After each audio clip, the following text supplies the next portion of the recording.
Hi guys, I'm Laura Vitale. On this episode of Laura in the Kitchen, you can see I'm feeling very autumnal today. I feel like this is the first video of fall, like a really cozy one. We're gonna make goulash.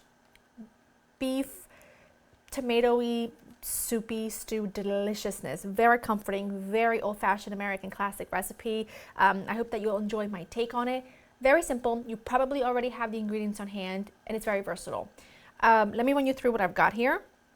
You'll need some ground beef. This is pretty lean ground beef. Now I'm making sort of half of a recipe today because a full recipe, which is double of everything, makes a big batch. So I'm just making half. So I've got onions and garlic. You need some elbow pasta. I've got some tomato sauce and beef stock, just water with some beef bouillon. I've got some seasoned salt, granulated garlic, a dry bay leaf, a small one, and some Italian seasoning, Worcestershire sauce, salt and pepper, and you'll need a little bit of oil, light olive oil, avocado, veg oil, whatever your heart desires. I'm thrilled to be using my little pot today, my little, whatever this, I can't even think of the word because I'm so excited to eat this. My little Dutch oven is what I meant to say. You can see it's very well used, very well loved, and these are the kind of things that these kinds of pots and baking sheets and baking pans that have got a lot of history, there are a lot of wear and tear. Those are the ones I treasure the most, and I hope that you do too, because that's going to be what you pass down from generation to generation. And think about when you tell others like all the things that have been cooked in there, immense joy. In here, I've got a little bit of olive oil. I'm going to add my ground beef, and I am just going to cook this until it's just about fully cooked through. Now, this is very lean ground beef, so it's not going to give out a whole lot of fat, and because of that, I'm not going to worry about having to drain it. But if you're using a fatty ground beef, say like an 80% lean, 20% fat, most likely you're going to need to discard some of the fat. But I'm going to keep my eye on this. Once it's almost where I want it, I'll show you the next step. This looks good. You can see it's very, very dry, not a lot of fat. I'm going to add just a little bit. And to it, I'm going to add my onion and garlic. And I am just going to saute this up with a small pinch of salt because we do have some seasoned salt going into the broth. But right now I just need a small pinch of salt to help draw out moisture out of those onions and help them cook down. And I'm just going to babysit this for maybe like 5 to 6 minutes. I'm not really looking for any caramelization. I'm just looking for things to cook down and for the onions to become translucent.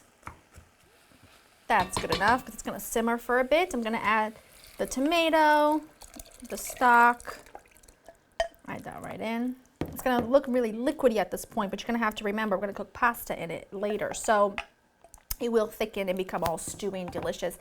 If, however, you want to make this ahead of time, or say, for example, you want to like double the batch or even triple the batch because you've got a lot of people coming, but your family comes over, at random times throughout the day, make the soup, the base, and cook your pasta separately, and then just add a scoop of the elbow pasta at the bottom of the bowl and top it with your sauce. That way it doesn't all dry up and really soak up and the pasta doesn't swell too much. All of your dry seasonings here, and your bay, and your Worcestershire. What I'm going to do is I'm going to let this come up to a boil, and then I'm going to partially cover it and let it simmer for about 20-25 minutes, and then I'll show you the next step. All right, this has been simmering for about 25 minutes. It tastes incredible. It is absolutely delicious. What I'm going to do now, I had it simmering partially covered. I'm going to add my elbow. Now I'm not going to cover it again. I'm going to add a generous grating of pepper. And I already tasted it for seasoning, and it's got plenty of salt because remember we had seasoned salt, and I also did season my beef. So I'm not going to add anything else. All I'm going to do is cook this for 7 to 8 minutes or until the pasta is cooked. I've got some really good cheddar that I have grated myself, which I love to sprinkle in here and just stir it all around. It just makes it so delicious. And what I love to serve this with, and I hope that you do too, is a dollop of sour cream. So wonderful, so fantastic and comforting. You're just going to absolutely love it. So I'm going to do that. My mouth is watering. And then we'll serve. Lovely. Pasta's fully cooked through. I'm going to just take that off the heat.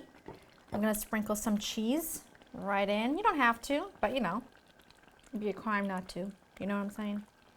Just stir that in. It's going to add lovely creaminess to this. And like I said, add more cheese on the side. on the top with a dollop of sour cream. I don't even have my ladle near me, so wish me luck doing this with a wooden spoon. Ah, come on. See? The perfect consistency. You can do this with a wooden spoon. A little pre-dinner snack does the heart good. A little sprinkling of ches on the top. I'm telling you.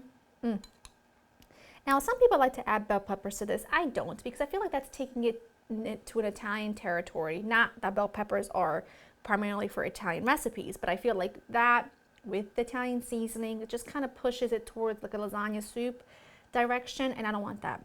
I want this to be fully American and delicious and comforting and classic. Well, at least my take on it anyway. Ha.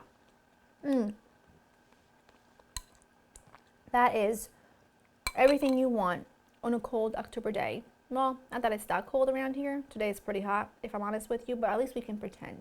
Crank the air down, pretend it's cold outside. This is lovely and it's easy. LauraInTheKitchen.com will have the recipe for you. I hope you enjoy spending time with me. And if you make this recipe your own, if you've got your own way of making it, share it down below, because you know I'm nosy like that and I need to know how you make it. I hope you enjoy spending time with me, and I'll see you next time. Bye.